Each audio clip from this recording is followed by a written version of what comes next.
नमस्कार मित्रों, मैं नन्हे राम। हमारे यूट्यूब चैनल पाल कोचिंग सेंटर एनआर में आपका स्वागत है। आज हम आपको हाई स्कूल के गणित की प्रश्नावली 3.1 से क्वेश्चन नंबर 3 का सॉल्यूशन कराएंगे। इससे पहले मैंने क्वेश्चन नंबर 1 और क्वेश्चन नंबर 2 पर 2 वीडियो बना चुका हूँ और मित्रों ये दोनों वीडियो लॉन्ग हो चुकी हैं, लेकिन मैंने दोनों प्रश्नों को इतनी बारीकी से समझाया है कि इन वीडियोज को देखने के बाद इन क्वेश्चनों से संबंधित आपका कोई भी सवाल नहीं रहेगा। इन्हें देखने के बाद आप 100% 101% कंप्लीट सीख जाएंगे। और मैं इसी तरह से इन दोनों वीडियो की तरह ही इस तीसरे क्वेश्चन की वीडियो भी बना रहा हूँ। तो देखिए, इसमें शुरू करते हैं। इसमें दिया है कि 2 किलो सेब और 1 किलो अंगूर। देखिए, 2 किलो सेब हैं और 1 किलो अंगूर, तो दोनों का मूल्य किसी दिन 160 रुपये था। मतलब 2 किलो सेब का मूल्य और 1 किलो अंगूर का मूल्य दोनों को मिला के कितना था, 160। इसलिए हमें करना क्या होगा कि 2 किलो सेब का मूल्य मानना पड़ेगा और 1 किलो अंगूर का मूल्य मानना पड़ेगा। और आगे भी अंगूर और सेब दिए हैं। देखिए, 4 किलो सेब दिए हैं और 2 किलो अंगूर दिए हैं। तो हम सबसे पहले हमें करना क्या है कि हम सेब का और अंगूर का मूल्य मान लेते हैं। चलिए शुरू करते हैं। देखो, हमें प्रश्न में दोस्तों क्या दे रखा है। हमें प्रश्न में दिया गया है, कहा है कि 2 किलो सेब। तो वो चीज़ हमें सब लिखने से पहले हमें मानना पड़ेगा कि सेब का मूल्य क्या है और अंगूर का मूल्य क्या है। तो हमने माना सेब का मूल्य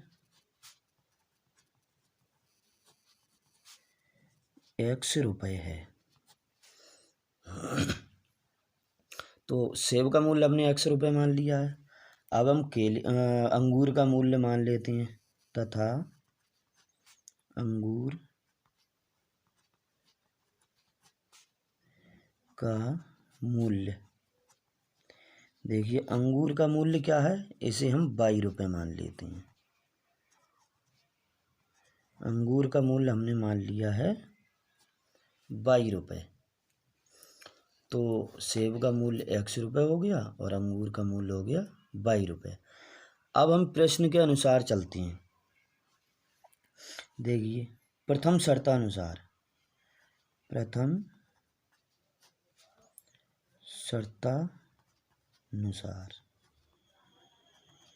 इसका मतलब ये है कि हमें जो पहली शर्त दी है हम उसके अनुसार चलेंगे। पहली शर्त में हमें कहा है 2 किलो सेब और 1 किलो अंगूर 160 रुपये के हैं। 2 किलो सेब और 1 किलो अंगूर। तो देखिए, 2 किलो सेब का मूल्य लिखना होगा हमें। 2 किलो सेब का मूल्य कितना होगा, अगर हम 2 किलो की X से गुणा कर देंगे तो ये 2 किलो सेब का मूल्य हो गया, प्लस अंगूर। अब 1 किलो अंगूर का मूल्य करना है हमें। 1 किलो अंगूर का मूल्य जो होगा वो केवल 22 होगा, मतलब 1/22 होगा, बराबर दोनों को मिला के ये 160 रुपये हो जाते हैं। 160 रुपये हो जाते हैं। हम इसे मान लेंगे समीकरण नंबर 1। ये पहली शर्त हो गई हमारी। अब हम चलते हैं दूसरी शर्त पे। दूसरी शर्तानुसार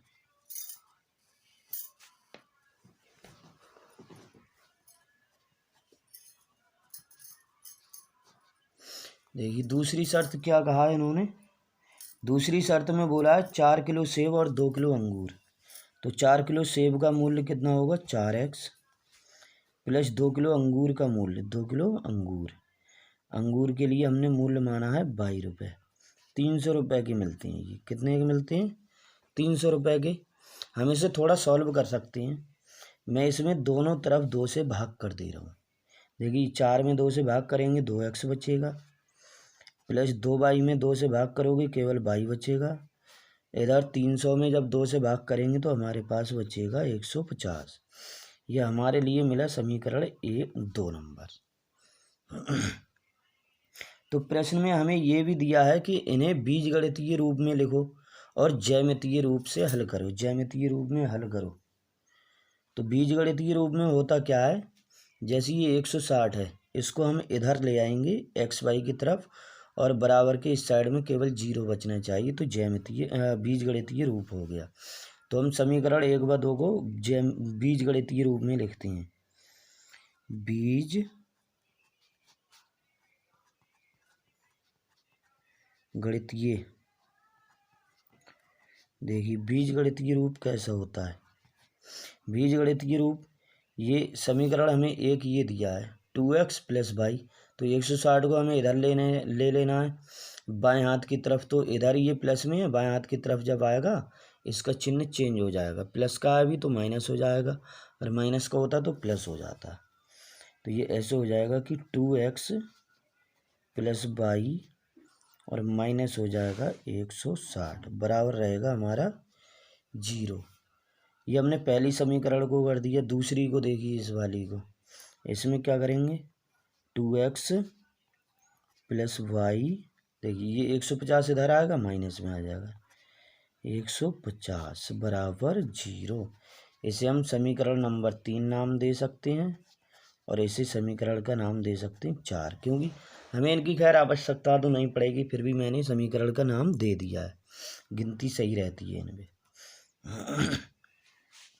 अब हम करते क्या है, देखिए ये हमने बीजगणितीय रूप में कर दिया। अब ज्यामितीय रूप को और कहा है।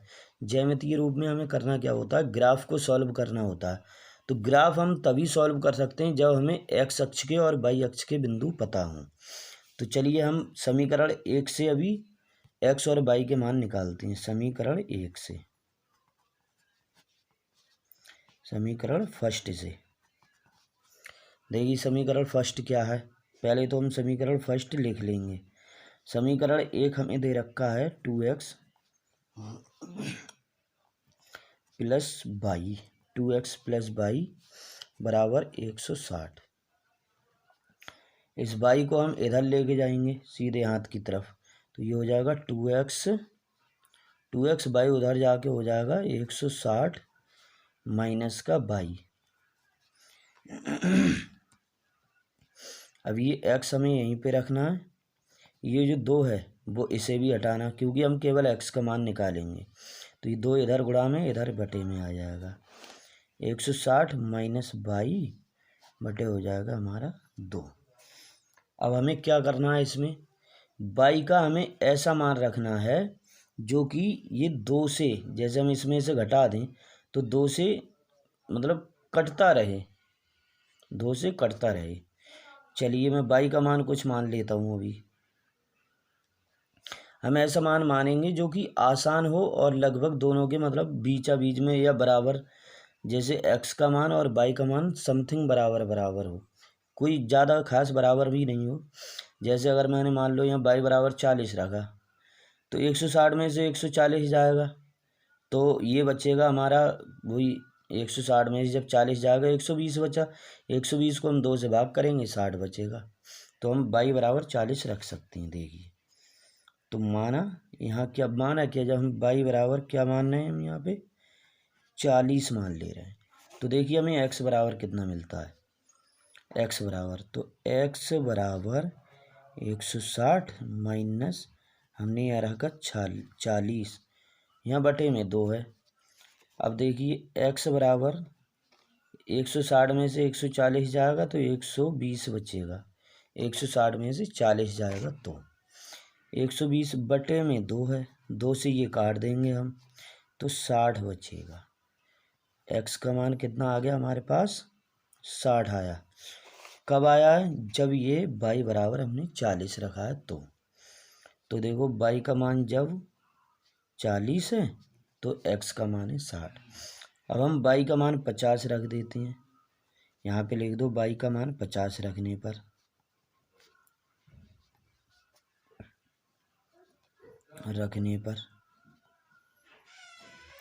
यहाँ रख देंगे। अब जब इधर हम y का मान 50 रखेंगे तो x बराबर, देखिए ये वाली समीकरण अपनी जो हमने लिखी है ये वाली, इसी में हमें y का मान 50 रखना है, जहाँ y लिखा है 50 लिख देना, तो ये हो जाएगा हमारा 160 माइनस 50 और बटे में 2 दिया ही है हमें।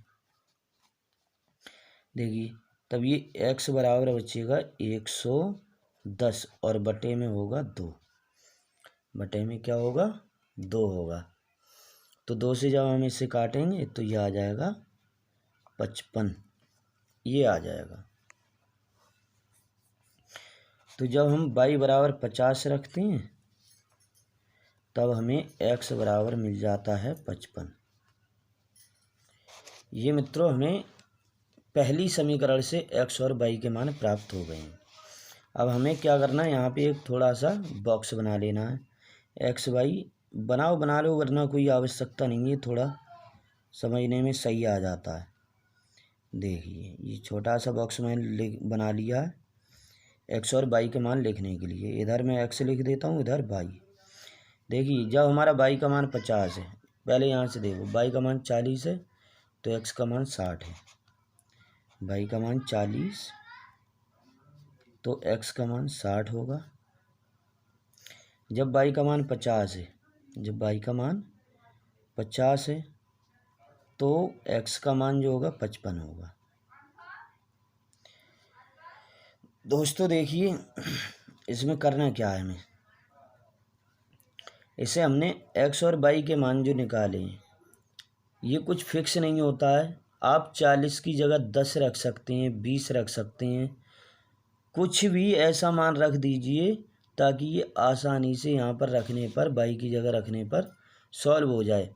आप 0 भी रख सकते हैं, y की जगह 0 रखेंगे तो 160 रहेगा, 0 घटाएंगे तो 2 से 160 को काट देंगे तो 80 आ जाएगा। तो हम 0 भी रख सकते हैं y का मान, ऐसा कोई ज़रूरी नहीं है कि हम 40 या 50 रखें, आपकी मर्जी के ऊपर डिपेंड करता है। ग्राफ वही बनेगा जो 50 और 40 रखने पर बनेगा, वही कोई और वैल्यू रखने पर बनेगा। अभी हमने समीकरण 1 से मान निकाल लिए हैं। अब मित्रों हम समीकरण 2 से मान निकालेंगे। समीकरण सेकंड से देखिए, समीकरण सेकंड से सॉल्व कर लो। समीकरण सेकंड क्या है, समीकरण सेकंड है 2x प्लस वाई बराबर 150। तो 2x बराबर ये हो जाएगा 150 है, यहाँ पर ये हो जाएगा 150। वाई इधर से इधर आएगा तो माइनस में आ जाएगा, ये 2 इसके बटे में भेज देना हमें। 150 माइनस वाई बटे हो जाएगा यहाँ पर 2। अब हम y की वैल्यू कुछ रखेंगे अपनी इच्छा से, अपनी मर्जी से, जो मन हो उतना रख दो, लेकिन आसानी हो सिर्फ हल करने में। तो हम y बराबर यहाँ पर y बराबर हमें अगर 30 रखेंगे या तो देखिए 50 मतलब 120 बचेगा, फिर 60 आ जाएगा। अगर मैंने y बराबर रखा 30, y बराबर 30 रखा, तब x बराबर 150 और माइनस का 30 लिखोगे इधर y की जगह पर, यहाँ बटे 2 हो जाएगा। तो ये देखिए, तो x बराबर हमें प्राप्त हो रहा है यहाँ पे, ये 150 में से हम 30 घटा देंगे, हमारे पास बचेगा यहाँ पर 120 बटे में बचेगा 2 से काटेंगे 60 आ जाएगा। जब ये 60 आएगा तो x का मान आ गया हमारा 60। कब आया, जब y बराबर हमारे पास 30 है, y बराबर 30 है तो x बराबर 60 आया। अभी हम y बराबर कुछ और वैल्यू रख देते हैं। y बराबर अब हम रखेंगे, देखो अगर मैं 40 रख रहा हूँ तो 40 इसमें से घटाओगे, 40 नहीं रखते हैं हम, 50 रख देते हैं। 50 रखा तो x का मान क्या होगा, 150 माइनस का y की जगह 50 लिख दो और बटे 2। 150 में से 50 जाएगा, ये बचेगा 100 और बटे 2 से काटेंगे 50 आ जाएगा। मतलब x का मान मिला हमें 50।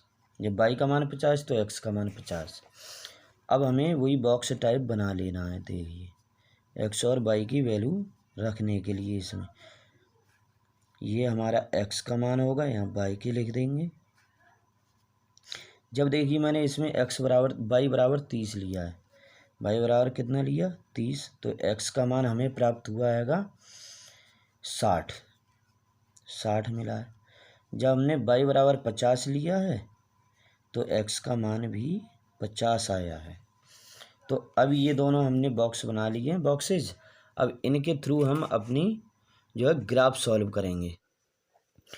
तो मित्रों देखिए, हमें ग्राफ सॉल्व करने से पहले इन मानों को देखना है कि x की मैक्सिमम वैल्यू कितनी है। इसमें 60 है, यहाँ भी 60 है और सारे मान प्लस के हैं। और y की मैक्सिमम वैल्यू जो है हमारे पास अधिक से अधिक 50 है, दोनों जगह 50 है। तो अब हमें जो ग्राफ बनाना है उसमें 50 और 60 मतलब ऐसे मान रखना है कि 50 और 60 तक हमारी गिनती पहुंच जाए। तो हम ऐसे मान रखेंगे। तो देखिए ग्राफ की तरफ, अगर हम 1 2 3 4 लिखेंगे तो हमारा 50 60 नहीं बैठेगा, क्योंकि पेज पे कितना आ सकता है, थोड़ा सा। तो इसे पूरा करने के लिए हमें 10 20 30 की गिनती लेनी होगी। 10 20 30 40 50 60 70 मतलब जितनी चाहिए हमें, तो उससे थोड़ी बहुत ऊपर नीचे कर सकती हैं। नीचे तो नहीं चलेगा, ज़्यादा कर सकती हैं, ज़्यादा 1 2 ऐसी 10 20 30 40 50 60 70। तो मित्रों हम इस प्रकार से पूरे ग्राफ पर अपने नंबर लिख लेंगे 10 20 30 के अंतराल से। 10 के अंतराल से देखिए x जो x डैश होता है उधर माइनस के अंक रहते हैं, मैंने सब पे माइनस लगा दिया। और ये जो y डैश रहता है इस पे भी माइनस अंक रहते हैं, इधर प्लस का रहेगा, ये भी प्लस। अब हम चलते हैं अपना ग्राफ खींचने की तरफ। देखिए ग्राफ खींचना हमें x का 60 देखो और y का 40 और दोनों प्लस हैं तो प्लस साइड, मतलब ये वैल्यू और इस वैल्यू पे। तो y वाले पे हमें 40 तक चलना है और इस पे 60 तक। देखिए ये हमारा ये 40 है। अब x वाले की तरफ चलो, इस सीध पे 40 और 60, y वाला 40 और ये आ रहा है 60 पे। तो हमें 40 और 60 बिंदु देखना है। देखो 40 ये इस सीध से और कहाँ तक, इस 60 तक। ऐसे करके हम देखिए 60 हमारा कहाँ आएगा, लगभग ये आएगा, लगभग यहाँ पर। ये 40 हो गया और ये हो गया 60। तो एक बिंदु हमने ये खींच लिया। अगला देखिए पहली समीकरण का है ये। अब 50 और 55 देखना है हमें। 50 और 55 मतलब y का 50 देखिए, तो 50 ये हो गया। अब 55 कहाँ होगा इसमें, 60 और 50 के बीच में। इस सीध पे देखना हमें, कहाँ पे, 60 नहीं, हाँ y 50 पे, y 50 और ये 55। तो हम ऐसे करके लगभग ये आएगा हमारा यहाँ पर। देखिए सीधा अगर हम करेंगे तो ये आएगा, ये आ गए दोनों बिंदु। अब इनको हम एक स्केल के थ्रू मिला देंगे। चलो वो अभी मिलाते हैं, अभी हम और बिंदु देख लेते हैं। दूसरी समीकरण के y का 30 है और x का 60 है। y का 30, y वाले पे 30 बिंदु पे आइए, 30 ये और x का 60, 60 ये है। देखिए 30 और 60 कहाँ मिलेंगे आगे, 30 और 60 ये होगा यहाँ पर। ये 30 और 60 हो गया। अब हमें देखना है दूसरा बिंदु 50 50 मतलब दोनों 50 पे, 50 की सीध पे 50 तक चलना है। तो ये आएगा हमारा समथिंग यहाँ पर। ठीक है, अब हम इन बिंदुओं को एक स्केल की सहायता से मिला देते हैं। तो दोस्तों हमने जो जो बिंदु खींचे थे उनके लिए हम स्केल की सहायता से मिला लेंगे। देखिए दो बिंदु तो एक ये और एक ये दूसरी समीकरण के बिंदु हैं, इन दोनों को मिला लेंगे और पहली समीकरण वाले वो दोनों आपस में मिल जाएंगे। ये ऐसे करके इनका ग्राफ खींचेगा और इन दोनों का, जब हम इन दोनों बिंदुओं को मिलाएंगे तो इनका ऐसे करके आएगा। देखिए बिल्कुल समांतर होंगी ये रेखाएं एक दूसरे के। तो ऐसे करके हम इनका ग्राफ खींच देंगे। अब हमें बिंदु लिखना है। देखिए ये कहाँ पे आ रहा है, x इसका 60 है, 60 कॉमा y वाला है 30। इस बिंदु को देखो ये 50 50 है, 50 कॉमा 50 ये लिख देंगे।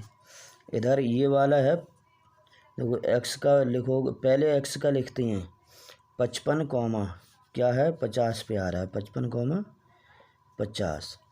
ये मित्रों मैंने कहीं से नहीं लिख रहा हूँ मैं, ये एक्स वाई के ये जो मान है देखो, दूसरी समीकरण के ये लिखे मैंने। तो पहले 30 और 60 ये हो गया, मतलब एक्स का मान पहले लिखते हैं 60,30, इधर 50,50 हो गया। दूसरी समीकरण देखो, दूसरी समीकरण में ये बता रहा हूँ 50,55, वो 55,50, देखो एक्स का मान 55, वाई का 50, ऐसे ही इधर 60,40, ये क्या होगा अगला 60, पहले 60 लिखा जाएगा फिर 40, ये बिंदुओं के नाम लिख गए। अब अगर हमें इन्हें समीकरण लिखना है, जैसे समीकरण की बात चलती है कि कौन सी समीकरण का कौन सा है, तो वो भी मैं लिख दे रहा हूँ। ये नीचे वाला जो है, नीचे वाला ये दूसरी समीकरण का है। हमारे पास दूसरी समीकरण थी 2x + y बराबर 150, और दूसरी समीकरण थी वो थी हमारे पास 2x + y बराबर 160। तो ये इस प्रकार से मित्रों हम ग्राफ सॉल्व कर देंगे। देखिए ये इतना सा सॉल्व हो जाएगा। तो वीडियो देखने के लिए बहुत बहुत धन्यवाद मित्रों, और वीडियो को लाइक शेयर और सब्सक्राइब चैनल हमारा ज़रूर करें, ताकि ऐसी ही इंटरेस्टेड और अच्छी वीडियो देखने के लिए आपके पास सबसे पहले नोटिफिकेशन पहुंच जाए। और मैं कोशिश करता हूं मित्रों, अगर आप मेरा वीडियो देखेंगे तो आपके पास कोई भी क्वेश्चन इस क्वेश्चन से संबंधित उसमें कोई भी आपका बचेगा ही नहीं, ऐसी कोई चीज़ नहीं रहेगी जो समझ में नहीं आए। थैंक यू मित्रों।